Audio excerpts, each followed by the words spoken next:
ಪಾದಪದ್ಮೇ ತಯೋ ಶ್ರುತ್ವಾ ಪ್ರಣಮಾಮಿ ಮುಹುರ್ಮುಹುಃ ರತ್ನಾಕರ ಧೌತಪದಾಂ ಹಿಮಾಲಯ ಕಿರೀಟಿನೀಂ ಬ್ರಹ್ಮರಾಜರ್ಷಿ ರತ್ನಾಢ್ಯಾಂ ವಂದೇ ಭಾರತ ಮಾತರಂ.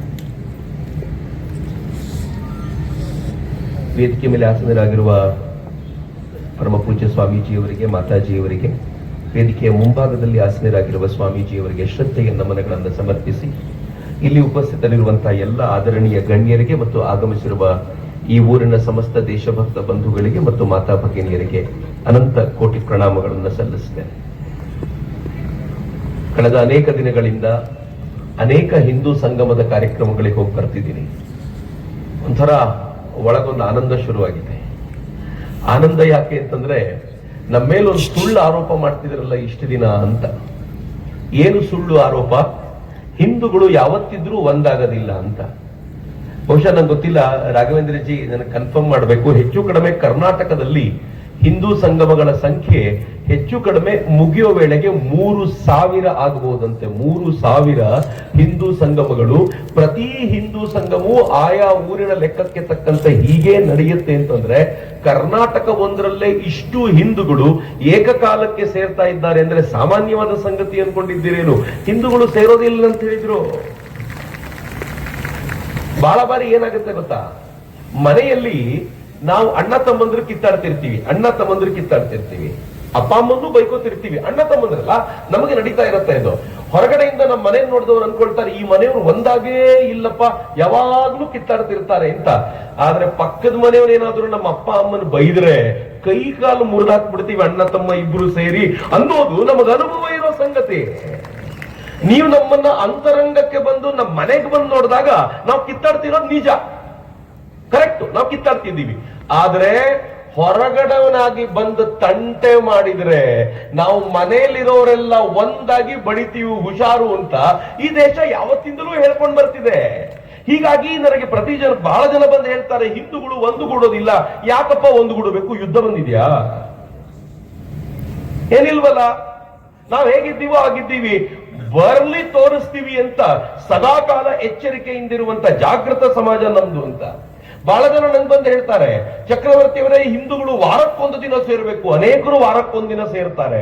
ನಾನು ಹೇಳೋದು, ಯಾರಿಗೆ ಈ ದೇಶ ನಮ್ಮದಲ್ಲ ಅಂತ ಅನ್ಸುತ್ತೋ ಅವ್ರು ಅವಾಗ ಸೇರ್ಕೊಂಡು ಷಡ್ಯಂತ್ರ ಮಾಡ್ಬೇಕು. ನಮ್ದೇ ಈ ದೇಶ ನಾವೇನ್ ಪದೇ ಸೇರಿ ಷಡ್ಯಂತ್ರ ಮಾಡಬೇಕು ಅಂತಿಲ್ಲ. ನನ್ನ ದೇಶ, ನಾನು ಬದುಕ್ತೀನಿ ಅಂತ ಹೆಮ್ಮೆಯಿಂದ ಬದುಕಬಲ್ಲ ಸಮಾಜವಾಗಿ ನಾವು ನಿಂತಿರುವಾಗ ವಾರಕ್ಕೊಮ್ಮೆ, ತಿಂಗಳಿಗೊಮ್ಮೆ ಸೇರಿ ನಮ್ಗೆ ಹಂಗೇನ್ ಅಗತ್ಯ ಇಲ್ಲ. ಯಾವತ್ತು ಕಾಲದ ಕರೆ ಬಂತು, ಸಂಘಕ್ಕೆ ಶತಮಾನ ಆಯ್ತು, ಸೇರ್ಬೇಕು ಅಂದಾಗ ಇಡೀ ಹಿಂದೂ ಸಮಾಜ ಒಟ್ಟಾಗಿ ನಿಂತ್ಕೊಂಡು ಸೇರ್ತಲ್ಲ, ಅದರ ದರ್ಶನ ಇದು. ಯಾವತ್ತು ಪಾಕಿಸ್ತಾನ ತಂಟೆ ಮಾಡಿ ಯುದ್ಧ ಮಾಡುತ್ತೋ ಆಗ ಮನೆಯಲ್ಲಿರುವ ಹೆಣ್ಣು ಮಕ್ಕಳು ಹೇಳ್ತಾರೆ, ಬಡಿಬೇಕು. ಈ ದೇಶದ ಪ್ರತಿಯೊಬ್ಬ ಹೆಣ್ಣು ಮಗುವು ಈ ದೇಶದ ಪ್ರಧಾನಮಂತ್ರಿಯ ಜೊತೆಗೆ ನಿಂತಿರ್ತೀವಿ. ಪ್ರತಿಯೊಬ್ಬ ಗಂಡು ಮಕ್ಕಳು ಕೂಡ ಪ್ರಧಾನಮಂತ್ರಿಯ ಜೊತೆಗೆ ನಿಂತಿರ್ತೀವಿ. ಬಡದು ಮುಗಿಸಿ ಪಾಕಿಸ್ತಾನನ ಅಂತ ನಾವು ಒಟ್ಟಾಗ್ತೀವಲ್ಲ. ಮಿತ್ರ, ಹಿಂದೂಗಳ ಶಕ್ತಿ ನಾವು ಒಟ್ಟಾಗೋದ್ರಲ್ಲಿದೆ. ಆದ್ರೆ ದುರಂತ ಏನು ಅಂತಂದ್ರೆ, ಅನೇಕ ವರ್ಷಗಳಿಂದ ನಮ್ಮ ಬಗ್ಗೆ ಇಂಥ ಸುಳ್ಳುಗಳನ್ನ ಹೇಳಿ ಹೇಳಿ ಹೇಳಿ ನಮಗೂ ಈ ಸುಳ್ಳುಗಳನ್ನ ಒಪ್ಪುವಂತೆ ಮಾಡಿಬಿಟ್ಟಿದ್ದಾರೆ. ಒಂದು ಸುಳ್ಳು ನಾನು ನಿಮ್ ಜೊತೆ ಹಂಚ್ಕೊಳ್ತೀನಿ ಇವತ್ತು. ಚಕ್ರವರ್ತಿ ಸೂಲಿಬೇರೆ ಮಾತನಾಡ್ಲಿಕ್ಕೆ ಬರ್ತಾರೆ ಅಂದ್ರೆ ಮೊದಲು ಪೊಲೀಸರು ತಂಟೆ ಶುರುವಾಗುತ್ತೆ, ಬಿಡಬೇಡಿ ಅವರನ್ನ ಅಂತ. ಬೆಳಗಾವಿಯಲ್ಲಿ ಬಾಕಾಯ್ದ ಅವರು ಚಕ್ರವರ್ತಿ ಬರ್ಲಿಕ್ಕೆ ಬಿಡೋದಿಲ್ಲ ಅಂದ್ರು. ಕೋರ್ಟ್ ಇಂದ ಪರ್ಮಿಷನ್ ತಗೊಂಡ್ ಬರ್ಬೇಕಾಯ್ತು. ನಾನೊಬ್ಬ ಮಿತ್ರ ಪೊಲೀಸರನ್ನು ಕೇಳಿದೆ, ಯಾಕಪ್ಪ ನನ್ನನ್ನು ಬಿಡೋದಿಲ್ಲ? ನೀನೊಬ್ಬ ಮತಾಂಧ, ಬೆಂಕಿ ಹಚ್ಚಲಿಕ್ಕೆ ಬರ್ತೀಯ ಅಂತ. ಹಿಂದೂ ಜಗತ್ನಲ್ಲಿ ಮತಾಂಧ ಆಗ್ಲಿಕ್ಕೆ ಸಾಧ್ಯವೇ ಇಲ್ಲ.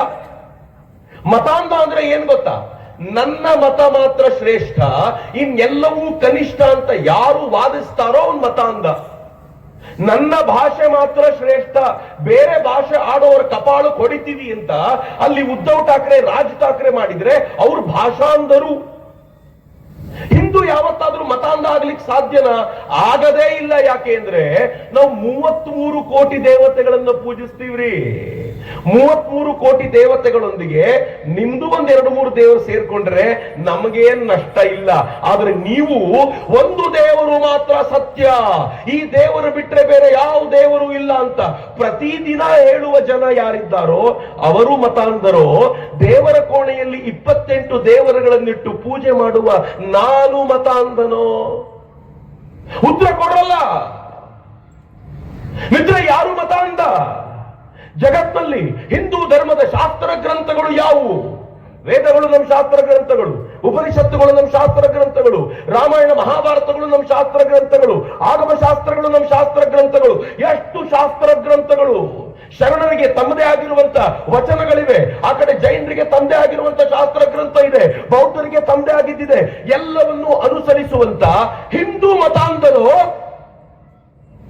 ನನ್ನ ಮತಗ್ರಂಥ ಮಾತ್ರ ಶ್ರೇಷ್ಠ, ಯಾರು ಈ ಮತಗ್ರಂಥವನ್ನು ಅನುಸರಿಸೋದಿಲ್ವೋ ಅವರನ್ನ ಕೊಲ್ಲುತ್ತೀನಿ ಅನ್ನುವ ಮತಾಂಧನೋ ಉತ್ತರ ಕೊಡ್ರಲ್ಲ.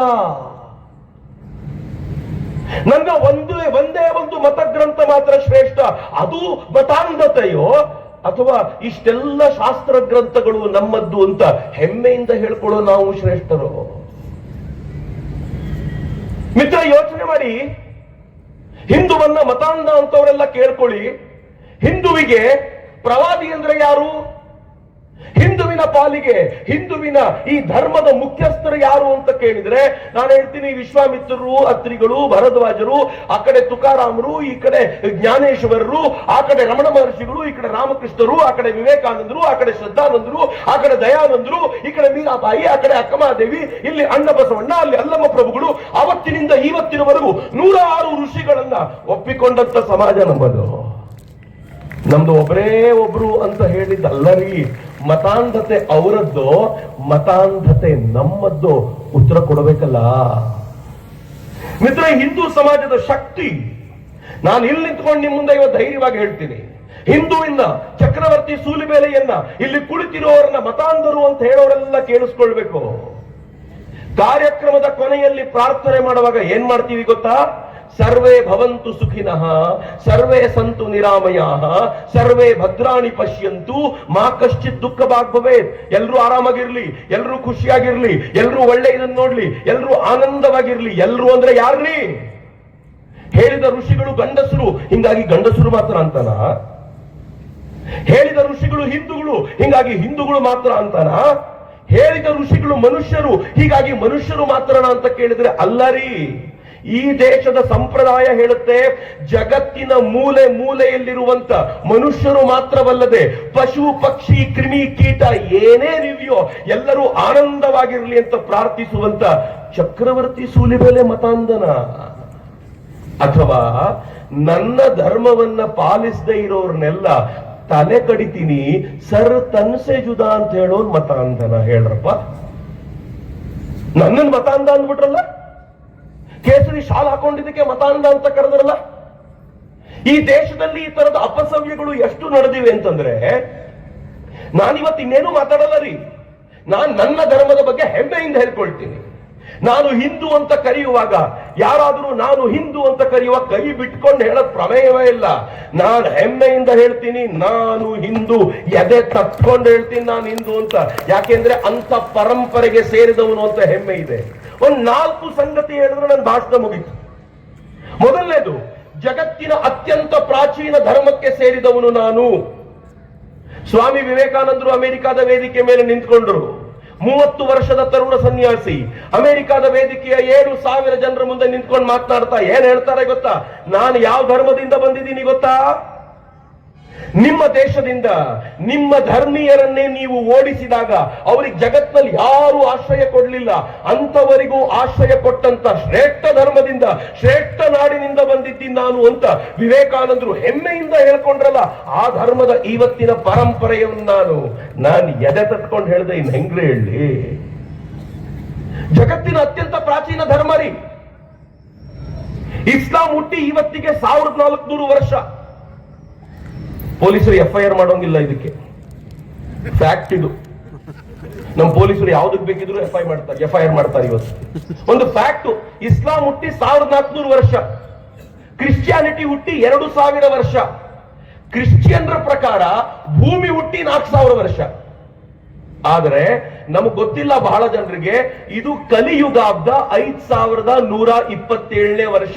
ಅಂದ್ರೆ ಕಲಿಯುಗ ಶುರುವಾಗಿ 5127 ವರ್ಷ ಆಯ್ತು. ಅದರ ಅರ್ಥ ಏನ್ ಗೊತ್ತಾ?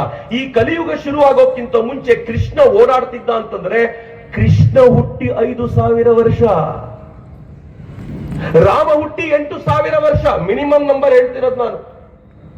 ವೇದಗಳು ಭೂಮಿಯ ಮೇಲೆ ಉಚ್ಚರಿಸಲ್ಪಟ್ಟು ಹೆಚ್ಚು ಕಡಿಮೆ 10,000 ವರ್ಷ ಆಯಿತು. 10,000 ವರ್ಷಗಳಷ್ಟು ಹಳೆಯ ಪರಂಪರೆಗೆ ಸೇರಿದ ನಾನು ಇವತ್ತಿನವರೆಗೂ ಇದೇ ಚಿಂತನೆಯೊಂದಿಗೆ ಬದುಕಿದ್ದೀನಲ್ಲ, ಅನೂಚಾನವಾಗಿರುವಂತ ಈ ಪರಂಪರೆಯ ಇವತ್ತಿನ ಭಾಗಕ್ಕೆ ಸೇರಿದ ನಾನು ನಿಮ್ ಮುಂದೆ ತಲೆ ತಗ್ಗಿಸ್ಕೊಂಡು ನಿಂತ್ಕೋಬೇಕಾ? ಈ ಎದೆ ತಟ್ಕೊಂಡು ಹೇಳಬೇಕು ನಾನು ಹಿಂದೂ ಅಂತ ಯೋಚನೆ ಮಾಡ್ರಲ್ಲ ಮಿತ್ರ. ಇಷ್ಟೇ ಅಲ್ಲ, ಜಗತ್ತಿನ ಅತ್ಯಂತ ಸೈಂಟಿಫಿಕ್ ಧರ್ಮ ಹಿಂದೂ ಧರ್ಮ. ಬಂದು ನಿಂತ್ಕೊಳ್ಳಿ ವಾದ ಮಾಡ್ಲಿಕ್ಕೆ ಯಾರಾದರೂ. ಜಗತ್ತಿನಲ್ಲಿ ಅನೇಕ ಮತಪಂಥಗಳಿವೆ. ಅವ್ರನ್ನ ಕೇಳಿ ನಿಮ್ ದೇವರೆಲ್ಲಿದ್ದಾರೆ ಅಂತ ಆಕಾಶ ತೋರಿಸ್ತಾರೆ, ಸುಲಭ ಅಲ್ಲಿಗೆ ತೋರಿಸ್ಬಿಡೋದು. ದೇವರು ಯಾವಾಗ ಕಾಣ್ತಾನೆ ಅಂತ ಕೇಳಿ ಅವ್ರೇನ್ ಹೇಳ್ತಾರೆ ಗೊತ್ತಾ? ಸತ್ ಮೇಲೆ. ಸತ್ ಮೇಲೆ ನೋಡ್ಕೊಂಡು ಬಂದವರು ಯಾರಾದ್ರೂ ಇದ್ದಾರ ಅಂತ ಕೇಳಿದ್ರೆ ಯಾರು ಇರ್ಲಿಕ್ಕೆ ಸಾಧ್ಯ? ಆದ್ರೆ ನನ್ನ ಧರ್ಮ ಹೇಳ್ತು, ಏನ್ ಹೇಳ್ತು ಗೊತ್ತಾ? ಭಗವಂತ ಅಲ್ಲೆಲ್ಲ ಇಲ್ಲ ಕಂಡ್ರೋ, ಭಗವಂತ ಹೃದಯದಲ್ಲಿ ಅಡಗಿದ್ದಾನೆ ಅಂತ. ತನ್ನ ಹೃದಯವನ್ನು ತಾನು ತೋರಿಸಿದ ಧರ್ಮ ಅಂತ ಯಾವ್ದಾದ್ರು ಇದ್ರೆ ಅದು ನನ್ನ ಧರ್ಮ ಮಾತ್ರ. ಶರಣರು ಬಹಳ ಜನ ಇದ್ದೀರಿಲ್ಲಿ. ಅಂಗೈಯಲ್ಲಿ ಚುಳುಕಾದಂತ ಭಗವಂತನನ್ನ ಕೈಯಲ್ಲಿ ಲಿಂಗದ ಸ್ವರೂಪದಲ್ಲಿ ಪೂಜೆ ಮಾಡಿದ ಧರ್ಮ ನನ್ನದು. ಏನ್ ಸೈಂಟಿಫಿಕ್ ಆಗಿದೆ. ಇಷ್ಟೇ ಅಲ್ಲ, ದೇವರನ್ನ ಕಂಡಿದೀಯಾ ಅಂತ ಯಾರಾದ್ರೂ ಕೇಳಿದ್ರೆ ಧೈರ್ಯವಾಗಿ ಹೇಳಬಲ್ಲಂತವ್ರು ನಾವು. ಹೇಳಬಲ್ಲದಷ್ಟೇ ಅಲ್ಲ, ದೇವರನ್ನ ಕಾಣುವುದಕ್ಕೆ ಹೇಗೆ ಮಕ್ಕಳಿಗೆ ಸಿಲೆಬಸ್ ಇದೆಯೋ ಹಾಗೆ ದೇವರನ್ನು ನೋಡೋದಕ್ಕೆ ಸಿಲೆಬಸ್ ಹಾಕಿ ಕೊಟ್ಟವರು ಜಗತ್ನಲ್ಲಿ ಯಾರಾದ್ರೂ ಇದ್ರೆ ಹಿಂದೂಗಳು ಮಾತ್ರ. ಏನ್ ಸಿಲೆಬಸ್ ಅಂತ ಕೇಳ್ತೀರೇನು? ಯೋಗದ ಸಿಲೆಬಸ್ ದೇವರನ್ನು ನೋಡೋ ಸಿಲೆಬಸ್. ಯಮ, ನಿಯಮ, ಆಸನ, ಪ್ರಾಣಾಯಾಮ, ಪ್ರತ್ಯಾಹಾರ, ಧಾರಣ, ಧ್ಯಾನ, ಸಮಾಧಿ ಸ್ಥಿತಿಯಲ್ಲಿ ನೀನು ಆ ಗ್ರೇಟರ್ ಕಾನ್ಶಿಯಸ್ ನೊಂದಿಗೆ ಒಂದಾಗ್ತೀಯ ಅಂತ ಹೇಳಿದ ಧರ್ಮ ನಮ್ದು. ಜಗತ್ತಿನ ಎಲ್ಲ ಶ್ರೇಷ್ಠ ಸಂತರು ಇದನ್ನು ಒಪ್ಪಿಕೊಳ್ತಾರೆ, ಅವನು ಯಾವುದೇ ಜಾತಿಗೆ ಸೇರಿರಲಿ. ಮಿತ್ರ, ಹಿಂದೂ ಧರ್ಮ ಎಷ್ಟು ಸೈಂಟಿಫಿಕ್ ಧರ್ಮ ಅಂತಂದ್ರೆ ಸತ್ತ ನಂತರ ಏನಾಗ್ತೀವಿ ಯಾರು ನಮ್ಗೆ ಹೇಳಿಲ್ಲ ರೀ, ಕಂಪೇರ್ ಮಾಡ್ಲಿಲ್ಲ, ಅದಕ್ಕೆ ನಮ್ಗೆ ಗೊತ್ತಿಲ್ಲ. ಸತ್ತ ನಂತರ ಏನಾಗ್ತೀವಿ ಅಂತಂದ್ರೆ ಜಗತ್ತಿನ ಅನೇಕ ಮತಪಂಥಗಳು ಹೇಳ್ತವೆ ನಿಮ್ಮನ್ನೆಲ್ಲ ಭೂಮಿಯೊಳಗೆ ಹೂತಿರ್ತೀವಿ.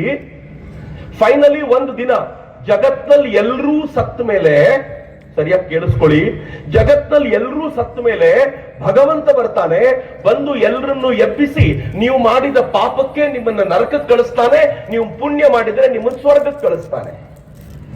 ಪಾಪ ಹುಟ್ಟಿದ ತಕ್ಷಣ ಮಾಡಿದ ಒಂದು ಪಾಪಕ್ಕೆ ಅವನು ಪರ್ಮನೆಂಟ್ಲಿ ನರಕದಲ್ಲಿ ಕೊಳಿಬೇಕು, ಇಲ್ಲಾಂದ್ರೆ ಹುಟ್ಟಿದ ತಕ್ಷಣ ಮಾಡಿದ ಒಳ್ಳೆಯ ಪುಣ್ಯಕ್ಕೆ ಅವನು ಸ್ವರ್ಗದಲ್ಲಿ ಇರಬೇಕು.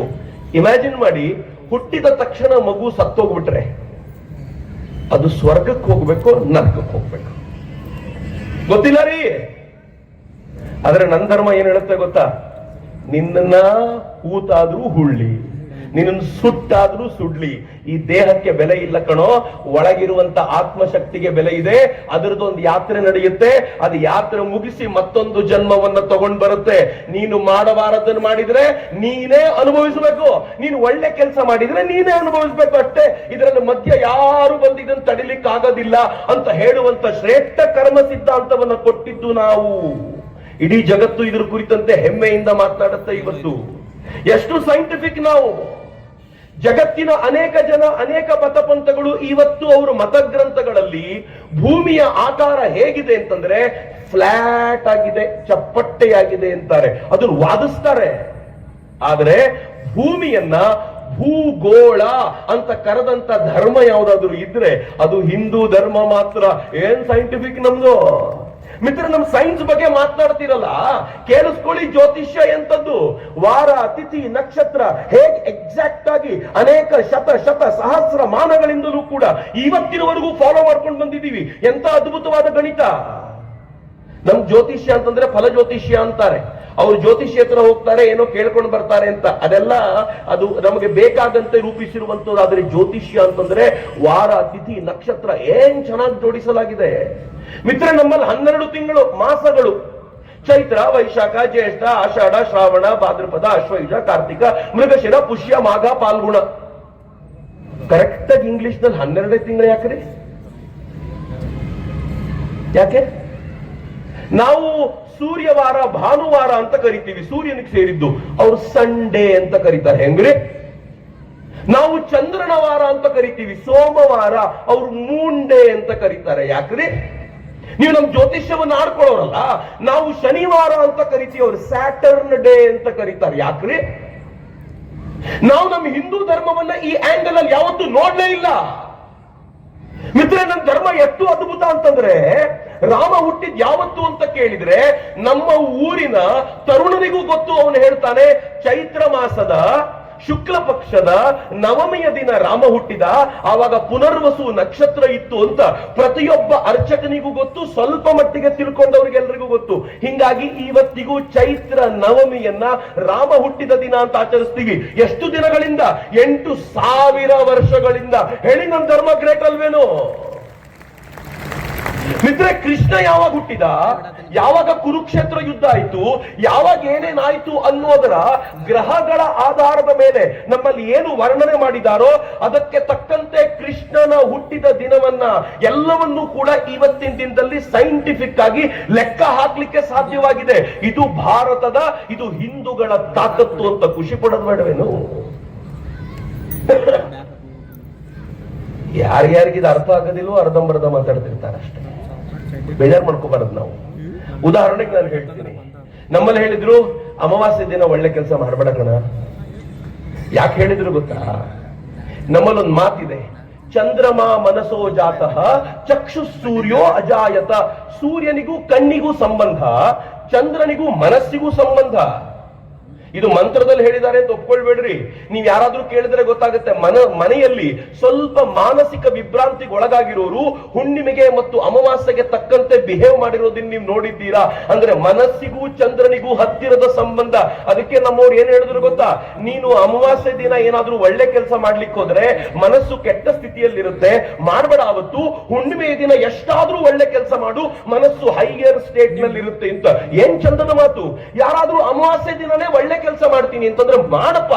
ನಿನ್ನ ಮನಸ್ಸನ್ನ ಎತ್ತರದ ಸ್ಥಿತಿಯಲ್ಲಿ ಇಟ್ಕೊಂಡು ಮಾಡು ಅಂದ್ರೆ ಪ್ರಾಬ್ಲಮ್ ಸಾಲ್ವ್. ಹಿಂದೂ ಧರ್ಮ ಅಂದ್ರೆ ಸಮುದ್ರ ರೀ. ಈ ಸಮುದ್ರಕ್ಕೆ ಯಾರೋ ದೂರದಿಂದ ನಿಂತ್ಕೊಂಡು ನೋಡಿದ್ರೆ ಅವ್ನು ದೂರದಲ್ಲಿ ಸಮುದ್ರ ಕಾಣುತ್ತೆ. ಯಾರೋ ಮರಳಿಗೆ ಬಂದ್ರೆ ಕಾಲಿಗೆ ಮರಳು ತಾಕುತ್ತೆ. ಯಾರೋ ಸಮುದ್ರವನ್ನು ಮುಟ್ಟಿದ್ರೆ ಅವನಿಗೆ ನೊರೆ ಸಿಗುತ್ತೆ. ಯಾರೋ ಅದರಲ್ಲಿ ಧುಮುಕಿದ್ರೆ ಈಜಿ ಒಳಗೆ ಹೋಗ್ತಾನೆ. ಇನ್ನು ಯಾರಾದ್ರೂ ಆಳಕ್ಕೆ ಹೋದ್ರೆ ಮುತ್ತನ್ನ ತೆಗೆದುಕೊಂಡು ಬರ್ತಾರೆ. ಇದು ಹಿಂದೂ ಧರ್ಮದ ತಾಕತ್ತು. ಯಾರು ದೂರದಲ್ಲಿ ನಿಂತ್ಕೊಂಡು ನೋಡ್ತಾರೋ ಅವ್ರಿಗೆ ಇದು ಆರ್ಡಿನರಿ ಅನ್ಸುತ್ತೆ, ಆಳಕ್ಕೆ ಹೋದವನಿಗೆ ಮುತ್ತು ಸಿಗುತ್ತೆ. ಇದು ಹಿಂದೂ ಧರ್ಮ. ನಾನು ಇಂಥ ಧರ್ಮಕ್ಕೆ ಸೇರಿದವನು. ಮಿತ್ರ, ಜಗತ್ತಿಗೆ ಅತಿ ಹೆಚ್ಚು ಕೊಟ್ಟಿದ್ದು ಹಿಂದೂ ಧರ್ಮ. ನನಗೆ ಈ ಬಗ್ಗೆ ನೀವು ದಿಮಾಕ್ ಅಂತಾದ್ರೂ ಕರೀರಿ, ಅಹಂಕಾರ ಅಂತಾದ್ರೂ ಕರೀರಿ, ಡೆಫಿನೆಟ್ಲಿ ಇದೆ ನನಗೆ. ಯಾಕ್ರಿ ಇರಬಾರ್ದು? ನಾನ್ ಜಗತ್ತಿನಿಂದ ತಗೊಳ್ಳಿಕ್ಕೆ ನಿಂತವನಲ್ಲ, ಕೊಡ್ಲಿಕ್ಕೆ ನಿಂತವನು. ಏನ್ ಕೊಟ್ವಿ ನಾವು? ಈ ದೇಶದ ಹಿಂದೂ ಸಂತರು ಜಗತ್ತಿಗೆ 0 ಕೊಟ್ಟರು, ಜಗತ್ತಿಗೆ ಇನ್ಫಿನಿಟಿಯನ್ನು ಕೊಟ್ಟರು. ನಾವು ಕೊಟ್ಟಿದ್ದು. ಇತ್ತೀಚೆಗೆ ಯುರೋಪಿಯನ್ ಯೂನಿಯನ್ ಅಧ್ಯಕ್ಷೆ ಭಾರತಕ್ಕೆ ಬಂದು ಏನು ಹೇಳಿದ್ಲು ಗೊತ್ತಾ? ಈ ದೇಶದ ಪ್ರಧಾನಮಂತ್ರಿಯೊಂದಿಗೆ European Union foreign trade agreement ಮಾಡಿದ ನಂತರ ಹೇಳಿದ್ಲು, ನಮಗೆ ಲೆಕ್ಕ ಹಾಕೋದಕ್ಕೆ ಕಲಿಸಿಕೊಟ್ಟ ಭಾರತಕ್ಕೆ ಧನ್ಯವಾದ ಅಂತ. ಇವತ್ತಿನ ಯುರೋಪಿಯನ್ ಯೂನಿಯನ್ ಪ್ರೆಸಿಡೆಂಟ್ ಹೇಳಿದ್ರು. ಅವರು ಭಾರತಕ್ಕೆ ಧನ್ಯವಾದ ಅಂತಂದ್ರು. ವಾಸ್ತವವಾಗಿ ಏನ್ ಹೇಳ್ಬೇಕಿತ್ತು ಗೊತ್ತಾ? ಹಿಂದೂ ಧರ್ಮಕ್ಕೆ ಧನ್ಯವಾದ ಅಂತ ಹೇಳ್ಬೇಕಿತ್ತು.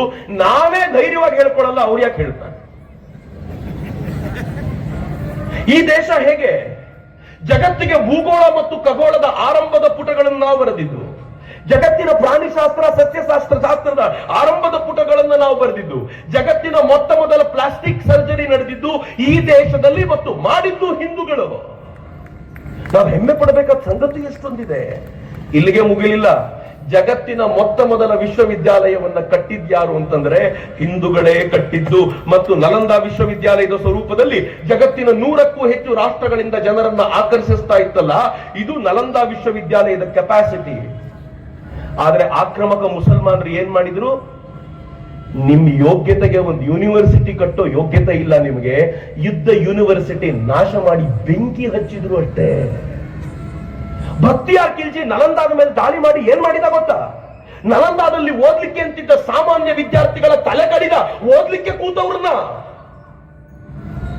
ನಲಂದಾದ ಲೈಬ್ರರಿಗೆ ಬೆಂಕಿ ಹಚ್ಚಿದ ಮಿತ್ರ, ಇತಿಹಾಸದ ಪುಟಗಳಿಂದ ಹೇಳ್ತೀನಿ ನಾನು. ಅವನು ಹಚ್ಚಿದ ಬೆಂಕಿ 3 ತಿಂಗಳ ಕಾಲ ಉರಿತಾ ಇತ್ತು ಅಂತ ಅನೇಕ ಇತಿಹಾಸಕಾರರು ಅಭಿಪ್ರಾಯ ಪಡ್ತಾರೆ. ಲೈಬ್ರರಿಗೆ ಹಚ್ಚಿದ ಬೆಂಕಿ 3 ತಿಂಗಳ ಕಾಲ ಉರಿತಾ ಇತ್ತು. ಅನೇಕ ವಿದ್ಯಾರ್ಥಿಗಳು ಏನ್ ಮಾಡಿದಂತೆ ಗೊತ್ತಾ, ಅತ್ಯಂತ ಇಂಪಾರ್ಟೆಂಟ್ ಆಗಿರುವಂತ ಗ್ರಂಥಗಳನ್ನ ತೆಗೆದುಕೊಂಡು ತಾವು ನದಿಯಲ್ಲಿ ತಪ್ಪಿಸ್ಕೊಂಡು ಬಂದ್ರು ಅಂತ ಹೇಳ್ತಾರೆ. ಆ ಪರಿ ಈ ದೇಶವನ್ನ ನಾಶ ಮಾಡ್ಲಿಕ್ಕೆ ಬಂದವರವರು. ಆದ್ರೆ ನಾವು ವಿಶ್ವವಿದ್ಯಾಲಯಗಳನ್ನ ಕಟ್ಟಿದ್ದೀವಿ. ನಾವು ಏನ್ ಕೊಟ್ವಿ ಜಗತ್ತಿಗೆ? ಋಷಿಗಳನ್ನ ಕೊಟ್ವಿ.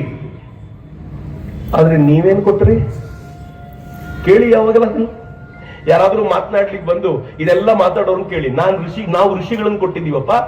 ವಿಶ್ವಾಮಿತ್ರರು, ಭರದ್ವಾಜರಿದ್ದಾರೆ. ಆಗ್ಲೇ ಹೇಳಿದೆ ನಾನು, ಬಸವಣ್ಣನವರಂತ ಶ್ರೇಷ್ಠ ಸಂತರನ್ನು ನಾವು ಕೊಟ್ಟಿದ್ದೀವಿ. ನೀವೇನ್ ಕೊಟ್ರಿ?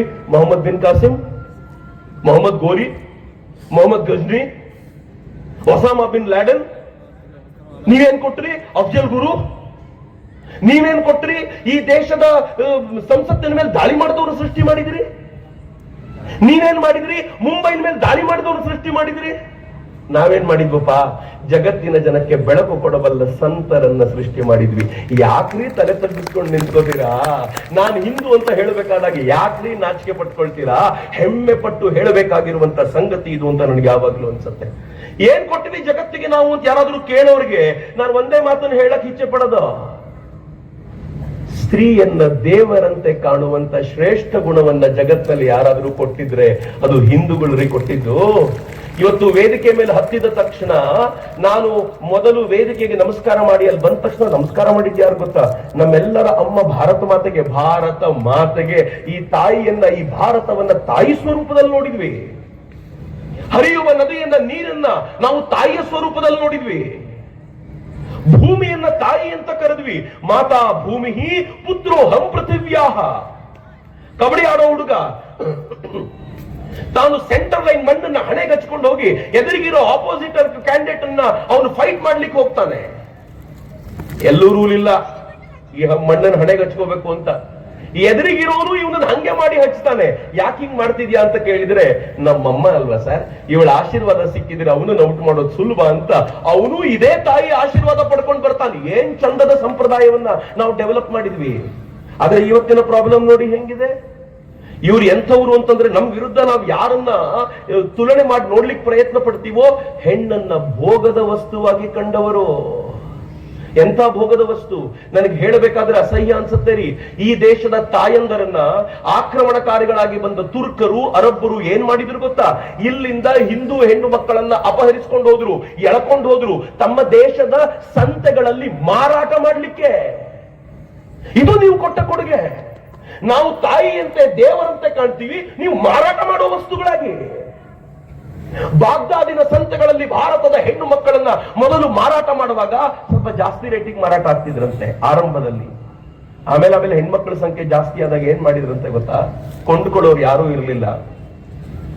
ಸಾರಿ, ನನ್ಗೆ ಹೇಳ್ಬೇಕಾದ್ರೆ ಬಹಳ ಬೇಸರ ಅನ್ಸುತ್ತೆ. ಸಾಧುಗಳು ಇದ್ದಾರೆ, ತಾಯಂದಿರ ಮೈ ಮೇಲಿನ ಬಟ್ಟೆಯನ್ನ ಬಿಚ್ಚಿಸಿ ಸಂತೆಗಳಲ್ಲಿ ನಿಲ್ಲಿಸ್ತಿದ್ರಂತೆ. ಮರ್ಮಾಂಗಗಳನ್ನ ಮುಟ್ಟಿ ನೋಡಿ ತೆಗೆದುಕೊಳ್ಳುವನು 2 ದಿರ್ಹಾಮ್ಗಳಿಗೆ ಈ ನಾಡಿನಿಂದ ಹೋದಂತ ಹೆಣ್ಣು ಮಗಳನ್ನ ಪರ್ಮನೆಂಟ್ ಆಗಿ ತನ್ನ ಜೊತೆ ಕರ್ಕೊಂಡು ಹೋಗ್ತೀನಿ ಅಂತ ಕರ್ಕೊಂಡು ಹೋಗ್ತಿದ್ದ ಅನ್ನುವಂತ ಇತಿಹಾಸದ ಪುಟಗಳನ್ನು ಓದಬೇಕಾದಾಗ ನನ್ಗನ್ಸತ್ತೆ, ಹಿಂದುವಾಗಿ ನಾನು ಒಂದು ಹೆಣ್ಣು ಮಗುವನ್ನ ತಾಯಿ ಸ್ವರೂಪದಲ್ಲಿ ನೋಡಿದ್ರೆ ಈ ನೀಚರು ಎಂಥ ಸ್ಥಿತಿಯಲ್ಲಿ ನೋಡಿದ್ರು. ಶಿವಾಜಿ ಮಹಾರಾಜರಿಗೆ ಅವರ ಸೈನಿಕ ಒಂದು ಹೆಣ್ಮಗಳನ್ನ ಕರ್ಕೊಂಡು ಬರ್ತಾನೆ. ಕರ್ಕೊಂಡು ಬಂದು ಏನ್ ಹೇಳ್ತಾನೆ ಗೊತ್ತಾ? ಹುಜೂರ್, ಗುರುಗಳೇ, ನಾನು ನಿಮ್ಗೊಂದು ತೋಫಾ ತಂದಿದ್ದೀನಿ ಅಂತ. ಏನ್ ತೋಫಾ ಅಂತ ಶಿವಾಜಿ ಮಹಾರಾಜರು ನೋಡ್ಲಿಕ್ಕೆ ಹೋದ್ರೆ ಹೆಣ್ಮಗಳು ಚೆನ್ನಾಗಿ ಬೈತಾರೆ. ಎಂಥ ಕೆಲಸ ಮಾಡಿದ್ಯೋ, ಒಂದು ಹೆಣ್ಮಗಳನ್ನ ತಗೊಂಡ್ಬಂದು ಗಿಫ್ಟ್ ತಗೊಂಡ್ಬಂದಿದ್ದೀನಿ ಅಂತ ಹೇಳಿ ಚೆನ್ನಾಗಿ ಬೈದು ಆ ಹೆಣ್ಮಗಳಿಗೆ ಏನ್ ಹೇಳ್ತಾರೆ ಗೊತ್ತಾ? ಮಗು, ತಲೆ ಕೆಡಿಸ್ಕೊಳ್ಬೇಡ, ನೀನು ಶತ್ರುರಾಜನ ಮಗಳಿರ್ಬೋದು, ಆದ್ರೆ ಶಿವಾಜಿಯ ತಂಗಿ ಅನ್ನೋದನ್ನು ಮರಿಬೇಡ. ನಿನ್ನನ್ನ ಚೆನ್ನಾಗಿ ಕಾಪಾಡಿ ಆ ಮನೆಗೆ ವಾಪಸ್ ಕಳಿಸೋದು ನನ್ನ ಜವಾಬ್ದಾರಿ. ಚಪ್ಪಾಳೆ ಹೊಡೆದ್ರಲ್ಲ. ಒಬ್ರಿಗಾದ್ರೂ ಅನ್ಸ್ತಾ ಶಿವಾಜಿ ಮಹಾರಾಜರು ಯಾರಾದ್ರೂ ಸೈನಿಕರಿಗಾದ್ರೂ ಆ ಹುಡುಗಿನ ಕೊಡಬೇಕಾಗಿತ್ತು ಅಂತ ಯಾರಿಗಾದ್ರೂ ಅನ್ನಿಸ್ತೇನ್ರಿ? ಯಾರಿಗೂ ಅನ್ನಿಸ್ತಿಲ್ವಲ್ರಿ. ಇದು ಹಿಂದುತ್ವ. ಶಿವಾಜಿ ಮಹಾರಾಜರ ರಕ್ತ ಮಾತ್ರ ಅಲ್ಲ, ನನ್ನ ರಕ್ತವೂ ಇದೇ ಹೇಳುತ್ತೆ, ನಿಮ್ಮ ರಕ್ತವೂ ಇದೇ ಹೇಳುತ್ತೆ. ಇದು ಹಿಂದುತ್ವದ ಶಕ್ತಿ. ನಾವು ಹಿಂದೂ ಬೆಳ್ಕೊಂಡು ಬಂದವರು, ನಮಗ್ ಕಲಿಸಿರುವಂತ ಪಾಠ ಇಂಥದ್ದು. ಮಿತ್ರ, ಇಷ್ಟೇ ಅಲ್ಲ, ಜಗತ್ತಿನ ಅತ್ಯಂತ ಹೀರೋಯಿಕ್ ಆಗಿರುವಂತ, ಅತ್ಯಂತ ಹೋರಾಟಗಾರನಾಗಿರುವಂತ ಸಮುದಾಯ ಅಂತ ಯಾವ್ದಾದ್ರು ಇದ್ರೆ ಅದು ಹಿಂದೂ ಸಮುದಾಯ. ನಮ್ಗೆ ಅನೇಕರು ಏನ್ ಹೇಳ್ತಾರೆ ಗೊತ್ತಾ, ಜಗತ್ತಿನ ಅನೇಕ ಆಕ್ರಮಣಗಳಾದವು. ನನಗೂ ಅನ್ಸುತ್ತೆ, ಗ್ರೀಕರು ಬಂದ್ರು, ಶಕರು ಬಂದ್ರು, ಹೂಣರು ಬಂದ್ರು, ಮೊಘಲರು ಬಂದ್ರು, ತುರ್ಕರು ಬಂದ್ರು, ಅರಬರು ಬಂದ್ರು, ಅಫ್ಘಾನರು ಬಂದ್ರು, ಪೋರ್ಚುಗೀಸರು ಬಂದ್ರು, ಫ್ರೆಂಚರು ಬಂದ್ರು, ಡಚ್ಚರು ಬಂದ್ರು, ಇಂಗ್ಲಿಷರು ಬಂದ್ರು.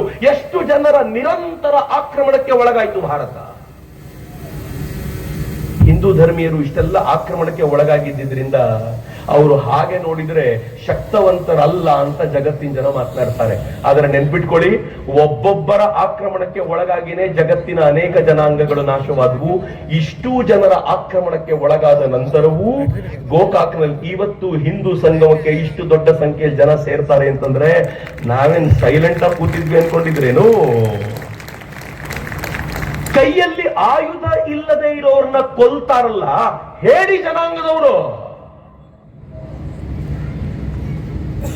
ಮೂಲ ಸ್ಥಾನದಲ್ಲಿದ್ದಂತ ಸೂರ್ಯ ದೇವಸ್ಥಾನಕ್ಕೆ ಬಂದಿದ್ದ ಭಕ್ತರನ್ನ ಕೊಂದ ಮೊಹಮ್ಮದ್ ಬಿನ್ ಕಾಸಿಂ, ಭಕ್ತರನ್ನ ಕೊಂದ ಮೊಹಮ್ಮದ್ ಬಿನ್ ಕಾಸಿಂ ವೀರನ? ಸೋಮನಾಥ ಮಂದಿರದಲ್ಲಿದ್ದಂತ ಭಕ್ತರನ್ನ 50,000 ಭಕ್ತರನ್ನ ಕೊಂದಂತ ಮೊಹಮ್ಮದ್ ಗಜನಿ ವೀರನ? ಹೇಳಿ ಉತ್ತರ. ಆದ್ರೆ ಅದೇ ಮೊಹಮ್ಮದ್ ಗೋರಿ ತರೈನ್ನಲ್ಲಿ ಯುದ್ಧದಲ್ಲಿ ಸೋತು ಇನ್ನೇನವನು ಕೊಲ್ಲಬೇಕು ಅಂದಾಗ ಕಾಲಿಗೆ ಬಿದ್ದು ಕ್ಷಮಿಸು ಅಂತ ಕೇಳಿದ್ದಕ್ಕೆ ಪೃಥ್ವಿರಾಜ್ ಚೌಹಾಣ್ ಶತ್ರುವಾದರೂ ಕೂಡ ಅವನು ಕ್ಷಮೆ ಕೇಳಿರೋದ್ರಿಂದ ಬಿಡಬೇಕು ಅಂತ ಹೇಳ್ತಾನಲ್ಲ, ಇವನು ವೀರನ? ಯಾರು ವೀರರು ಹೇಳ್ರಿ ಮಿತ್ರ? ನನ್ನ ಹಿಂದೂ ಧರ್ಮ ಇಂಥ ವೀರನ ಸಂಗತಿ. ಹಿಂದೂ ಧರ್ಮ ಕೈಲಾಗದ ಹೇಡಿಗಳ ಧರ್ಮ ಅಲ್ಲ ಇದು. ನೆನ್ಪಿಟ್ಕೊಳ್ಳಿ, ಭಕ್ತಿಯಾರ್ ಖಿಲ್ಜಿ ಯಾರು ನಲಂದ ಧ್ವಂಸಗೊಳಿಸಿದ್ದೋ ಅವನು ಬಿಹಾರದಿಂದ ಮುಂದಿನ ಆಕ್ರಮಣಕ್ಕೆ ಹೋಗಿದ್ದ ಅಸ್ಸಾಂಗೆ. ಬಹಳ ಜನರಿಗೆ ಈ ಕಥೆ ಗೊತ್ತಿಲ್ಲ. ನಮ್ಮ ಇತಿಹಾಸದ ಪಠ್ಯ ಪುಸ್ತಕಗಳು ಯಾವತ್ತೂ ಇದನ್ನು ವರ್ಣನೆ ಮಾಡೋದಿಲ್ಲ. ಅಸ್ಸಾಂನಲ್ಲಿ ಆಗ ಪೃಥು ಅನ್ನುವಂತ ರಾಜ ಇದ್ದ. ಯಾವಾಗ ಭಕ್ತಿಯಾರ್ ಖಿಲ್ಜಿ ತನ್ನ ಸೇನೆಯನ್ನು ತೆಗೆದುಕೊಂಡು ಬಂದು ಪೃಥು ಭಕ್ತಿಯಾರ್ ಖಿಲ್ಜಿ ಅಡ್ಡಗಟ್ಟಿದ. ಹೇಗೆ ಬಡದ ಭಕ್ತಿಯಾರ್ ಖಿಲ್ಜಿಗೆ ಅಂತಂದ್ರೆ, ಭಕ್ತಿಯಾರ್ ಖಿಲ್ಜಿ ಓಡೋದ ಕಥೆ ರೋಚಕವಾಗಿದೆ, ಯಾವಾಗಲಾದ್ರೂ ಹೇಳ್ತೀನಿ ನಿಮ್ಗೆ. ಭಕ್ತಿಯಾರ್ ಖಿಲ್ಜಿ ಓಡೋದ ಭಕ್ತಿಯಾರ್ ಖಿಲ್ಜಿನ ಅವನು ತಪ್ಪಿಸ್ಕೊಂಡು ಹೋದ ನಂತರ ಸೆರೆ ಹಿಡಿದಿದ್ದಂತ ಅವನ ಸೈನಿಕರಿದ್ರಲ್ಲ, ಅವನು ಶರಣಾಗತರಾದರು ಪೃಥುಗೆ.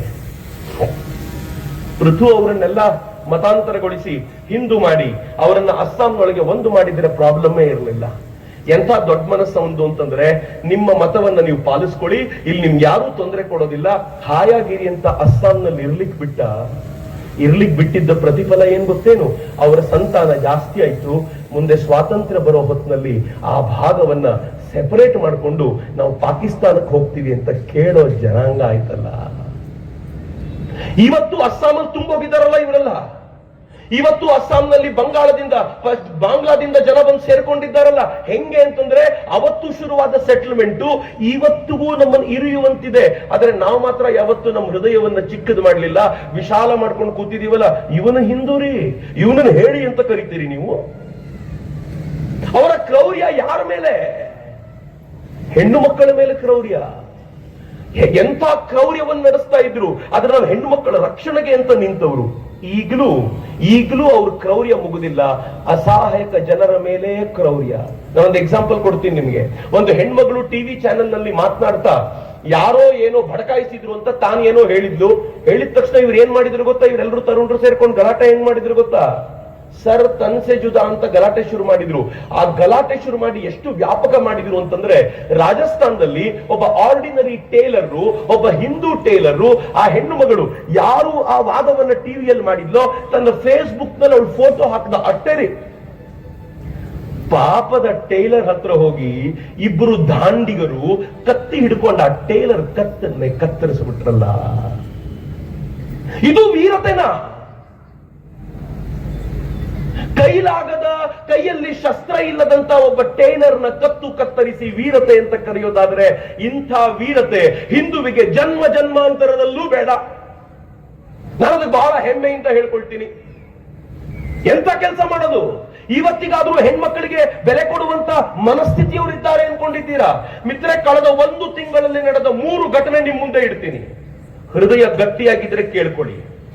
ಮೊದಲನೇದು ಕಿಂಗ್ಸ್ ಜಾರ್ಜ್ ಮೆಡಿಕಲ್ ಕಾಲೇಜ್ ನಲ್ಲಿ ನಡೆದಿದ್ದು. ತುಂಬಾ ಜನ ಪತ್ರಕರ್ತರಿದ್ದೀರಿ, ಸುಮ್ಮನೆ ವೆರಿಫೈ ಮಾಡಿ ಗೊತ್ತಾಗುತ್ತೆ. 1 ತಿಂಗಳ ಘಟನೆಗಳು. ಕಿಂಗ್ ಜಾರ್ಜ್ ಮೆಡಿಕಲ್ ಕಾಲೇಜ್ ನಲ್ಲಿ ಒಬ್ಬ ಸೀನಿಯರ್ ಡಾಕ್ಟರ್, ಅಸಿಸ್ಟೆಂಟ್ ಒಬ್ಬ ಮುಸಲ್ಮಾನ. ಆ ಸೀನಿಯರ್ ಡಾಕ್ಟರ್ನ ಪ್ರೀತಿಸಿದ ತಕ್ಷಣ ಮೊದಲು ಮಾಡಿದ ಕೆಲಸ ದೇಹ ಸಂಬಂಧ ಬೆಳೆಸಿದ್ದು. ಅದಾಗಿದ ತಕ್ಷಣ ಅವಳ ಜೊತೆ ವಿಡಿಯೋ ಫೋಟೋ ಎಲ್ಲ ಇಟ್ಕೊಂಡು ಏನ್ ಮಾಡಿದ ಗೊತ್ತಾ, ನಾನು ನಿನ್ನ ಮದುವೆ ಆಗೋದಿಲ್ಲ ಅಂದ. ಮದುವೆ ಆಗ್ಬೇಕು ಅಂದ್ರೆ ಕನ್ವರ್ಟ್ ಆಗ್ಬೇಕು ಅಂತಂದ.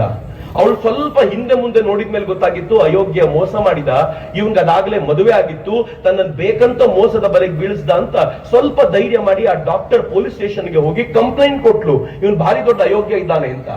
ಆ ಪೊಲೀಸರು ಬಂದ್ರು, ಕಾಲೇಜಿಗೆ ವಿಚಾರಣೆ ನಡೆಸಿದ್ರು. ವಿಚಾರಣೆ ನಡೆಸಿದ್ಮೇಲೆ ಗೊತ್ತಾಯ್ತು ಒಬ್ಬ ಹೆಣ್ಣು ಮಗಳಲ್ಲ, 20 ಹಿಂದೂ ಹೆಣ್ಣು ಮಕ್ಕಳನ್ನ ಹೀಗೆ ತನ್ನ ಬಲೆಗೆ ಕೆಡವಿಕೊಂಡು ಅವರ ಬದುಕನ್ನ ನರಕ ಮಾಡಿದ್ದ ಅವನು ಅಂತ. 1 ತಿಂಗಳ ಹಿಂದೆ ನಡೆದ ಘಟನೆ. ಈ ಘಟನೆ ನಡೀತು. ಇದೊಂದೇ ಘಟನೆ ಅನ್ಕೊಳ್ಳೋದ್ರ ವೇಳೆಗೆ ಮಿರ್ಜಾಪುರ್ ಜಿಮ್ ಟ್ರೈನರ್ ಆಗಿದ್ದವನು ಬರ್ತಾ ಇದ್ದ ಹೆಣ್ಣು ಮಕ್ಕಳನ್ನ ಹುಡುಕಿ ಅವ್ರ ಜೊತೆ ವಿವಿಧ ಭಂಗಿಗಳಲ್ಲಿ ಫೋಟೋ ವಿಡಿಯೋ ಮಾಡಿಕೊಂಡು ಅವ್ರನ್ನ ಬ್ಲಾಕ್ ಮೇಲ್ ಮಾಡ್ಲಿಕ್ಕೆ ಶುರು ಮಾಡ್ದ. 80 ಹೆಣ್ಣು ಮಕ್ಕಳು, ಹಿಂದೂ ಹೆಣ್ಣು ಮಕ್ಕಳು ಅವನ್ ಬ್ಲಾಕ್ ಮೇಲಿಗೆ ಒಳಗಾದ್ರು.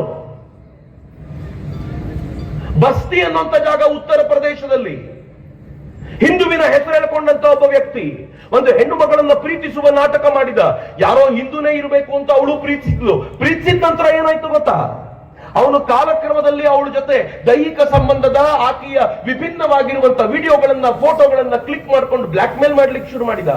ಬ್ಲಾಕ್ ಮೇಲ್ ಯಾವ ಹಂತದವರೆಗೂ ಅಂತಂದ್ರೆ ಕನ್ವರ್ಟ್ ಆಗುವಂತ. ಕನ್ವರ್ಟ್ ಆಗಲಿಲ್ಲ ಅಂತಂದ್ರೆ ಅವಳನ್ನ ಹೆದರಿಸಿ ಬೆದರಿಸಿ ವೇಶ್ಯಾವಾಟಿಕೆಗೆ ದೂರು ಬಿಡ್ತಾ ಇದ್ದಾರೆ. ಎಷ್ಟು ಜನ ಗೊತ್ತಾ, 1 2 10 20 ಅಲ್ಲ, 300 ಜನರನ್ನ ಹೀಗೆ ಮಾಡಿರುವಂತ ಘಟನೆ ಕಳೆದ 3-4 ದಿನಗಳಿಂದ ಹೊರಗೆ ಬಂದ ನಂತರ ಇಡೀ ದೇಶ ಬೆಚ್ಚಿ ಬಿದ್ದು ಹೋಗಿದೆ. ಎಲ್ಲಿಗೆ ಹೋಯ್ತು? ನಾವು ಎಲ್ಲಿದ್ದೀವಿ? ನಮ್ ಜಾಗೃತಿ ಯಾವ ಮಟ್ಟಕ್ಕೆ ಅಂತ ಕೇಳಿದಾಗ ನಮ್ಗೆ ಬಹಳ ಗಾಬರಿ ಅನ್ಸುತ್ತೆ. ಏನ್ ನೀಚ ಮನಸ್ಥಿತಿ!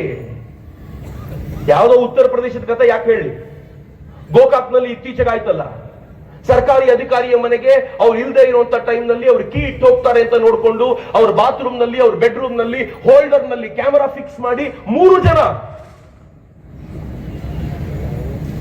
ನಿಸಾರ್, ಅಬ್ದುಲ್ ರಶೀದ್, ಮೊಹಮ್ಮದ್ ಬಾಲೆಕುಂದ್ರಿ, 3 ಜನ ವಿಡಿಯೋ ಇಟ್ಕೊಂಡು ಆಕೆಗೆ 1 ಕೋಟಿ ರೂಪಾಯಿಗೋಸ್ಕರ ಬ್ಲಾಕ್ ಮೇಲ್ ಮಾಡ್ತಿದ್ದು.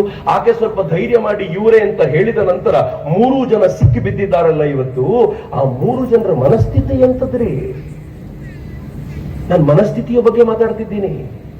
ಈ ಮನಸ್ಥಿತಿ ಅಕಸ್ಮಾತ್ ಆ ಮಾಡಿದವರು ಹಿಂದೂಗಳೇ ಆಗಿದ್ದಿದ್ರೆ ನಾವ್ ಯಾವತ್ತೂ ಸಮರ್ಥನೆಗೆ ಬರ್ತಿದ್ವಿ ಅನ್ಕೊಂಡಿರ್ತಿದ್ರ?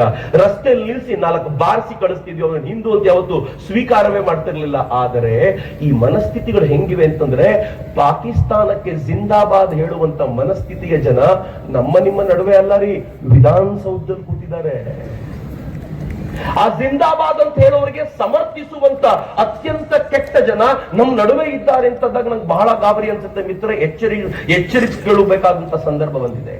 ನಮ್ಮನ್ನು ಹೊಡೆಯುವಂತ ಪ್ರಯತ್ನ ಸಿಕ್ಕಾಪಟ್ಟೆ ಜನ ಮಾಡ್ತಾರೆ. ನಮ್ಮನ್ನ ಜಾತಿ ಹೆಸರುಗಳಲ್ಲಿ ಹೊಡಿತಾರೆ. ಈಗ ಇಲ್ಲಿ ಹಿಂದೂ ಸಂಗಮ ಎಲ್ಲ ಒಟ್ಟಾಗಿ ಸೇರಿದ್ದೀವಿ. ಎಲೆಕ್ಷನ್ ಬರ್ಲಿ, MLA ನಮ್ ಕ್ಯಾಂಡಿಡೇಟ್ ಆಗ್ಬೇಕು, MP ನಮ್ ಕ್ಯಾಂಡಿಡೇಟ್ ಆಗ್ಬೇಕು, CM ನಮ್ ಜಾತಿಗೆ ಸೇರಿರ್ಬೇಕು, PM ನಮ್ ಜಾತಿಯವರಾಗಿರ್ಬೇಕು. ಏನ್ ರಪ್ ಅಂತ ಹೊಡೆದೋದ್ವಿ. ಟಿವಿ ಚಾನೆಲ್ಗಳು ಹಾಗೆ ಮಾಡ್ತವೆ. ಗೋಕಾಕ್ನಲ್ಲಿ ಲಿಂಗಾಯತರು ಎಷ್ಟು ಮತದಾರರು, ಗೋಕಾಕ್ನಲ್ಲಿ ಎಷ್ಟು ಜನ ವೀರಶೈವರು, ಗೋಕಾಕ್ನಲ್ಲಿ ಕುರುಬರು ಎಷ್ಟು, ಇಲ್ಲಿ ಬ್ರಾಹ್ಮಣರು ಎಷ್ಟು, ಇಲ್ಲಿ ಒಕ್ಕಲಿಗರೆಷ್ಟು, ಎಲ್ಲ ಡೀಟೇಲ್ ಬರೀತಾರೆ.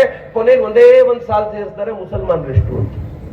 ಅಂದ್ರೆ ನಿಮ್ಮ ಅರ್ಥ ಏನು? ಮುಸಲ್ಮಾನರ ಜಾತಿ ಇಲ್ಲ ಅಂತನಾ? ಮುಸಲ್ಮಾನರಲ್ಲಿ ಮೇಲ್ವರ್ಗದವ್ರನ್ನ ಅಶ್ರಫ್ಗಳು ಅಂತ ಕರೀತಾರೆ, ಕೆಳವರ್ಗದವ್ರನ್ನ ಅಜಲಫ್ಗಳು ಅಂತ ಕರೀತಾರೆ. ಅವರಿಗಿಂತ ಕೆಳವರ್ಗದಲ್ಲಿ ಯಾರು ಇರ್ತಾರಲ್ಲ, ತುಂಬಾ ಹಿಂದುಳಿದವರು, ಅವರನ್ನು ಅಜ್ಲಾರ್ಗಳು ಅಂತ ಕರೀತಾರೆ. ಈ ಅಜಲಫ್ಗಳು ಮತ್ತು ಅರ್ಜಾಲ್ಗಳನ್ನ ಸೇರಿಸಿಕೊಂಡು ಪಸ್ಮಂಡಾಗಳು ಅಂತ ಕರೀತಾರೆ. ಈ ಪಸ್ಮಂಡಾಗಳನ್ನ ಮೇಲ್ವರ್ಗದವ್ರು 10 ರೂಪಾಯಿ ಸೇರ್ಸಲ್ಲ. ಮಿತ್ರ, ಮುಸಲ್ಮಾನರಲ್ಲಿ ಶಿಯಾಗಳಿದ್ದಾರೆ, ಸುನ್ನಿಗಳಿದ್ದಾರೆ, ಸೂಫಿಗಳಿದ್ದಾರೆ, ಅಹಮದಿಯಾಗಳಿದ್ದಾರೆ, ಸುನ್ನಿಗಳಲ್ಲಿ ಬರೇಲ್ವಿಗಳಿದ್ದಾರೆ, ದೇವಬಂದಿಗಳಿದ್ದಾರೆ, ಸಲಫಿಗಳಿದ್ದಾರೆ. ಯಾಕೆ ಅವ್ರನ್ನ ಸೆಪರೇಟ್ ಮಾಡಲಿಲ್ಲ? ಯಾಕೆ ಹಿಂದೂಗಳನ್ನು ಮಾತ್ರ? ಯಾಕೆ ಅಂತಂದ್ರೆ ನಾವು ಒಡೆದೋಗಿದ್ದೀವಿ ಅಂತ ನಮಗೆ ಪದೇ ಹೇಳಿ ನಮ್ಮನ್ನು ಕಿತ್ತಾಟಕ್ಕೆ ಹಚ್ಚಿ ಅವ್ರು ತಾವು ಅಧಿಕಾರದಲ್ಲಿರುವಂತ ಪ್ರಯತ್ನವನ್ನ ಬ್ರಿಟಿಷರು ಮಾಡಿದ್ರು. ಇವತ್ತಿಗೂ ಆ ಪ್ರಯತ್ನ ಮುಂದುವರೆದಿದೆ. ಜಾಗೃತರಾಗಬೇಕಾಗಿರುವಂತ ಹೊತ್ತು. ಮಿತ್ರೆ, ನೀನ್ ಯಾರು ಅಂತ ಕೇಳಿದ್ರೆ ಅದಕ್ಕೆ ಹೇಳಿದ್ದು ಸಂಘ, ಮನೆಯಲ್ಲಿ ಕುಟುಂಬ ಪ್ರಬೋಧನ್, ನಮ್ಮ ಹೆಣ್ಣು ಮಕ್ಕಳೊಂದಿಗೆ ಡಿಸ್ಕಷನ್ ಆಗ್ಲಿ. ಇವತ್ತು ನಾನು ಮಾತಾಡ್ತಿರ್ಬೇಕಾದ್ರೆ ಅನೇಕರಿಗೆ ಅನ್ಸಿರ್ಬೋದು, ಏನಪ್ಪಾ ಚಕ್ರವರ್ತಿ ಈ ತರದ ವಿಚಾರ ಎಲ್ಲ ಮಾತಾಡ್ತಾರೆ. ಹೌದ್ರಿ, ಇದನ್ನ ಮಾತಾಡದೇನೆ ಈ ಸ್ಥಿತಿ ಬಂದಿರೋದು ನಮಗೆ. ಮನೆಯಲ್ಲಿ ರಾತ್ರಿ ಊಟಕ್ಕೆ ಜೊತೆಲಿ ಕೂತ್ಕೊಳ್ಳಿ, ಹೆಣ್ಣು ಮಗಳಿರ್ಲಿ ಗಂಡು ಮಗ ಇರ್ಲಿ, ಕೂರ್ಸ್ಕೊಂಡು ಹೇಳಿ ಯಾವ ಧರ್ಮಕ್ಕೆ ಸೇರಿದೀವಿ ಗೊತ್ತಾ ನಾವು? ಜಗತ್ತಿನ ಅತ್ಯಂತ ಪ್ರಾಚೀನವಾದ ಅತ್ಯಂತ ಶ್ರೇಷ್ಠವಾದ ಧರ್ಮ. ಡಿಸ್ಕಷನ್ ನಡೀಲಿ ಅವನ ಜೊತೆ.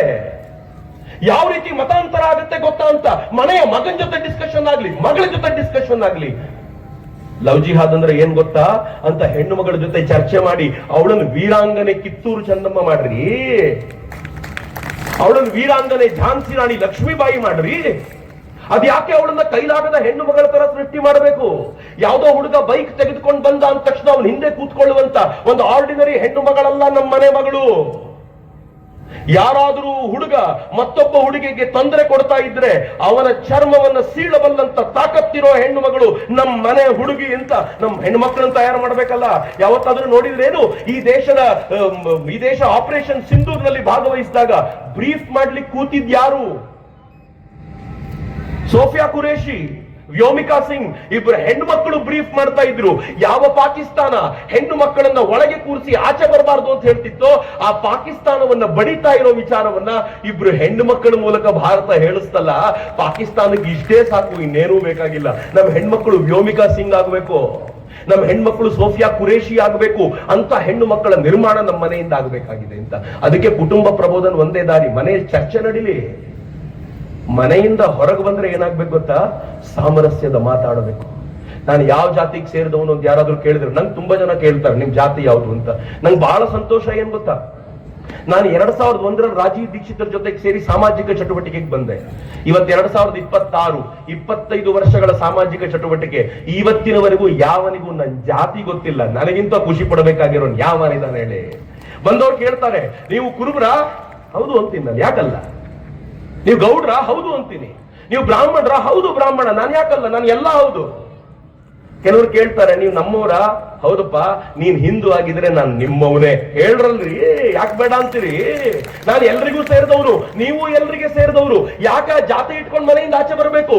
ಸಾಮರಸ್ಯದ ವಿಚಾರಗಳನ್ನ ನಾವು ಹೊರಗಡೆ ಚರ್ಚೆ ಮಾಡುವಂತಾಗಬೇಕು. ಸಂಘ ಈ ಬಾರಿ ಚರ್ಚೆಗೆ ಬಿಟ್ಟಿದೆ. ಬನ್ನಿ ನಾವೆಲ್ಲರೂ ಒಟ್ಟಾಗೋಣ. ಯಾವತ್ ನಾವು ಒಟ್ಟಾಗ್ತೀವೋ ಆವತ್ತು ಸಮೃದ್ಧವಾಗಿರುವಂತ ಶಕ್ತಿ. ನೆನ್ಪಿಟ್ಕೊಳ್ಳಿ, ಒಂದೇ ಒಂದ್ಸಲ ಒಟ್ಟಾದ್ವಿ, ಅದ್ರ ಪರಿಣಾಮ ಏನು? ಯಾವಾಗ ಒಟ್ಟಾಗಿದ್ ನಾವು? 2013ರಲ್ಲಿ ಒಟ್ಟಾಗಬೇಕು ಅಂತ ಡಿಸೈಡ್ ಮಾಡಿದ್ವಿ. 2014ರಲ್ಲಿ ಒಟ್ಟಾದರ ಪರಿಣಾಮ ಒಬ್ಬ ಅದ್ಭುತವಾಗಿರುವಂತ ಪ್ರಧಾನಮಂತ್ರಿ ಬಂದಲ್ಲಿ ಕೂತ. ಏನ್ ಲಾಭ? ಏನಾಯ್ತು ಪ್ರಧಾನಮಂತ್ರಿ ಬಂದಿದ್ರಿಂದ? 500 ವರ್ಷಗಳ ಕಾಲ ಹೋರಾಟ ಮಾಡಿದ್ವಿ ರಾಮ ಮಂದಿರ ಬೇಕು ಅಂತ. 500 ವರ್ಷಗಳಲ್ಲಿ ಆಗದೆ ಇರುವ ಕೆಲಸ 2014ರಲ್ಲಿ ನಾವು ಒಟ್ಟಾಗಿದ್ದೀವಿ ಅನ್ನೋ ಏಕೈಕ ಕಾರಣಕ್ಕೆ ಆಗೋಯ್ತಲ್ಲ. ಮಿತ್ರ, ನಾವು ಒಟ್ಟಾಗಿದ್ವಿ ಅನ್ನುವಂತ ಏಕೈಕ ಕಾರಣಕ್ಕೆ ಕಾಶಿ ವಿಶ್ವನಾಥನಿಗೆ ದೊಡ್ಡ ಕಾರಿಡಾರ್ ನಿರ್ಮಾಣ ಆಯ್ತಲ್ಲ. ನಾವು ಹೀಗೆ ಒಟ್ಟಾಗಿದ್ರೆ ಜೈಲಿನಲ್ಲಿ ಕುಳಿತಿರುವಂತ ಕೃಷ್ಣನಿಗೂ ಕೂಡ ಮುಕ್ತಿ ಸಿಗುವಂತ ಕಾಲ ಬಹಳ ದೂರ ಇಲ್ಲ. ಸದ್ಯದಲ್ಲೇ ಆ ದಿನ ನಾವು ನೋಡ್ತೀವಿ. ಇದು ಹೊಸ ಭಾರತ ಆಗ್ಲಿಕ್ಕಿದೆ ಮಿತ್ರ. ಇವತ್ತಿನ ಭಾರತ ಆರ್ಡಿನರಿ ಅಲ್ಲ. ಇವತ್ತಿನ ಭಾರತ ಸಶಕ್ತ ಭಾರತ. ಎಷ್ಟು ಗಟ್ಟಿ ಭಾರತ! ಜಗತ್ನಲ್ಲಿ 10 ವರ್ಷಗಳ ಹಿಂದೆ ನಾವೆಲ್ಲರೂ ಒಗ್ಗಟ್ಟಾಗೋಕ್ಕಿಂತ ಮುಂಚೆ ನಾವೆಲ್ಲರೂ ಜಾತಿ ಹೆಸರಲ್ಲಿ ಒಡೆದೋಗಿರೋ ಸಂದರ್ಭದಲ್ಲಿ, ನಮ್ಮಲ್ಲಿ ಸಾಮರಸ್ಯ ಇಲ್ಲದೆ ಹೋದಾಗ, ಮೇಲು ಕೀಳು ಎನ್ನುವಾಗ, ಯಾರು ಒಬ್ಬನನ್ನ ದೇವಸ್ಥಾನಕ್ಕೆ ಸೇರಿಸಲ್ಲ, ಒಬ್ಬನನ್ನ ಮನೆಗೆ ಬಿಟ್ಕೊಳ್ಳಲ್ಲ ಅಂತ ಹೀನ ಚಿಂತನೆಯಲ್ಲಿ ಮುಳುಗಿರುವಾಗ ಈ ದೇಶ ಹೆಂಗಿತ್ತು ಗೊತ್ತಾ? ಜಗತ್ತಿನ 12ನೇ ಶ್ರೀಮಂತ ರಾಷ್ಟ್ರವಾಗಿತ್ತು. ನಮ್ಮನ್ನ ಅವತ್ತೇನ್ ಹೇಳ್ತಿದ್ರು ಗೊತ್ತಾ? ಜಗತ್ನಲ್ಲಿ ಯಾವ್ದಾದ್ರೂ ರಾಷ್ಟ್ರಗಳು ನಾಶವಾದ್ರೆ ಎಕಾನಮಿಕಲಿ ಅಂತ 5 ರಾಷ್ಟ್ರಗಳಲ್ಲಿ ಭಾರತ ಒಂದು ಅಂತಿದ್ರು. ಇವತ್ತು 12 ವರ್ಷಗಳ ನಂತರ ಹೆಂಗಿದ್ದೀವಿ ಗೊತ್ತಾ? ಜಗತ್ತಿನ 4ನೇ ಶ್ರೀಮಂತ ರಾಷ್ಟ್ರವಾಗಿದ್ದೀವಿ ನಾವು ವೀಕ್ ಆಗಿದ್ದಾಗ ಜಗತ್ತಿನ ಪತ್ರಿಕೆಗಳು ಇದನ್ನ ಹಿಂದೂ ರೇಟ್ ಆಫ್ ಗ್ರೋತ್ ಅಂತ ಕರೀತಾ ಇದ್ವು. ಹಿಂದೂ ರೇಟ್ ಆಫ್ ಗ್ರೋತ್ ಹೀಗೆ ಪತನಗೊಳ್ಳುವಂತದ್ದು ಅಂತ. ಇವತ್ತು ನಾವು ಜಗತ್ತಿನ 4ನೇ ಶ್ರೀಮಂತ ರಾಷ್ಟ್ರ. ಇನ್ನು 6 ತಿಂಗಳ ನಂತರ ಗೋಕಾಕ್ನಲ್ಲಿ ನೀವು ಕಾರ್ಯಕ್ರಮ ಮಾಡಿದ್ರೆ ನಾನು 4 ಅಂತ ಹೇಳಲ್ಲ, 3ನೇ ಶ್ರೀಮಂತ ರಾಷ್ಟ್ರ ಅಂತೀನಿ. ಅಂತ ಸ್ಥಿತಿಗೆ ನಾವು ತಲುಪಲಿಕ್ಕೆ ಕೊಟ್ಟಿದೀವಿ. ಹಿಂದೂ ರೇಟ್ ಆಫ್ ಗ್ರೋತ್ ಅಂತ ಯಾರು ಹೇಳ್ತಾನೆ ಇಲ್ಲ. ಈಗ ಜಗತ್ತಿನ ಅತ್ಯಂತ ವೇಗದ GDP ಇವತ್ತು ಭಾರತದ್ದು ಹಿಂದೂ ರೇಟ್ ಆಫ್ ಗ್ರೋತ್ ಅಲ್ವಾ? ಯಾವ ಪಾಕಿಸ್ತಾನ ಜಗತ್ತಿನ ಮುಂದೆ ಮೆರೆದಾಡ್ತಾ ಇತ್ತು, ಅದನ್ನು 71ರಲ್ಲಿ 16 ದಿನಗಳಲ್ಲಿ ಯುದ್ಧದಲ್ಲಿ ಸೋಲಿಸಿದ್ವಿ. ಈಗ ಅದೇ ಪಾಕಿಸ್ತಾನವನ್ನ 3 ದಿನದಲ್ಲಿ ಮಣಿಸಿ 4ನೇ ದಿನ ಕಾಲಿಗೆ ಬಿದ್ದು ಗಿಡಗಿಡಾಯಿಸುವಂತೆ ಮಾಡಿದ್ವಲ್ಲ, ಇದು ಹೊಸ ಭಾರತ ರೇ. ಇಂದು ರೇಟ್ ಆಫ್ ಗ್ರೋತ್ ಅಲ್ವಾ ಇದು? ಮಿತ್ರ, ಇವತ್ತಿನ ಭಾರತ ಹೆಂಗಿದೆ ಗೊತ್ತೇನು? ಇವತ್ತಿನ ಭಾರತ ಜಗತ್ತಿನ ಯಾವ ಶಕ್ತಿಗಳನ್ನ ಬೇಕಿದ್ರು ಎದುರಿಸಬಲ್ಲ ತಾಕತ್ತಿದೆ. ಒಂದು ಕಾಲ ಇತ್ತು, ನಾನು ಹೈಸ್ಕೂಲಿಗೆ ಹೋಗ್ಬೇಕಾದ್ರೆ, ನಾನು ಕಾಲೇಜಿಗೆ ಹೋಗ್ಬೇಕಾದ್ರೆ ಪತ್ರಿಕೆಗಳು ಬಂದ ತಕ್ಷಣ ನೋಡ್ತಿದ್ದೆ, ನಮ್ಮ ಹತ್ರ ಎಷ್ಟು ಮಿಸೈಲ್ ಇದೆ, ಪಾಕಿಸ್ತಾನದ ಹತ್ರ ಎಷ್ಟಿದೆ, ನಮ್ ಕೆಪಾಸಿಟಿ ಏನು, ಪಾಕಿಸ್ತಾನದ ಕೆಪಾಸಿಟಿ ಏನು. ಇವತ್ತು ಹಂಗಿಲ್ಲ ರೀ.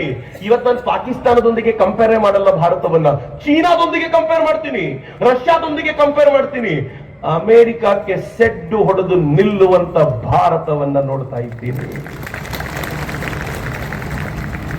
ಮೊಹಮ್ಮದ್ ಬಿನ್ ತುಗ್ಲಕ್ ಅಂತ ಬಿದ್ದ, ಹುಚ್ಚು ದೊರೆ ಅಂತ ಕರೀತಿದ್ರು. ಇವತ್ತು ಜಗತ್ನಲ್ಲಿ ಒಬ್ಬ ಅಂತದೇ ಹುಚ್ಚು ದೊರೆ ಬಂದಿದ್ದಾನೆ, ಅವನಿಗೆ ಟ್ರಂಪ್ ಅಂತ ಹೆಸರು. ಬೆಳಗ್ಗೆ ತಿಂಡಿ ತಿನ್ನುವಾಗ 25% ಟ್ಯಾರಿಫ್ ಅಂದ, ಊಟ ಮಾಡ್ಲಿಕ್ಕೆ ಹೋದಾಗ 50 ಅಂದ, ರಾತ್ರಿ ನಿದ್ದೆ ಕಣ್ಣಲ್ಲಿ ಬೆಚ್ಚಿಬಿಟ್ಟು ಎದ್ದು 500% ಅಂದ. ಈ ದೇಶ ಏನ್ ಹೇಳ್ತೋ ಗೊತ್ತಾ? ಹೋಗಲೇ ಅಂತ. ನಾವು ಆಸ್ಟ್ರೇಲಿಯಾದೊಂದಿಗೆ, ನ್ಯೂಜಿಲೆಂಡ್ ನೊಂದಿಗೆ, ಇಂಗ್ಲೆಂಡ್ ನೊಂದಿಗೆ, ಯುರೋಪಿಯನ್ ಯೂನಿಯನ್ ನೊಂದಿಗೆ ನಿರಂತರವಾಗಿ ಫಾರಿನ್ ಟ್ರೇಡ್ ಅಗ್ರಿಮೆಂಟ್ ಗಳನ್ನ ಮಾಡಿಕೊಂಡು ಇನ್ನು ಕೆಲವೇ ದಿನಗಳಲ್ಲಿ ನಾವು ಗಲ್ಫ್ ಕಂಟ್ರೀಸ್ ಜೊತೆಗೂ ಅಗ್ರಿಮೆಂಟ್ ಮುಗಿಸ್ತೀವಿ. ಅದಾಗುವ ವೇಳೆಗೆ ಟ್ರಂಪ್ ಏನ್ ಮಾಡ್ದ ಗೊತ್ತಾ? ಭಾರತದ ಪ್ರಧಾನಮಂತ್ರಿಗೆ ಅವನಾಗಿಯೇ ಫೋನ್ ಮಾಡಿ, ದ ಪ್ರೆಸಿಡೆಂಟ್ ಆಫ್ ಅಮೆರಿಕಾ ಅವನಾಗಿಯೇ ಭಾರತದ ಪ್ರಧಾನಮಂತ್ರಿಗೆ ಫೋನ್ ಮಾಡಿ ಏನ್ ಹೇಳ್ತಾನೆ ಗೊತ್ತಾ? Narendra Modi is my best friend.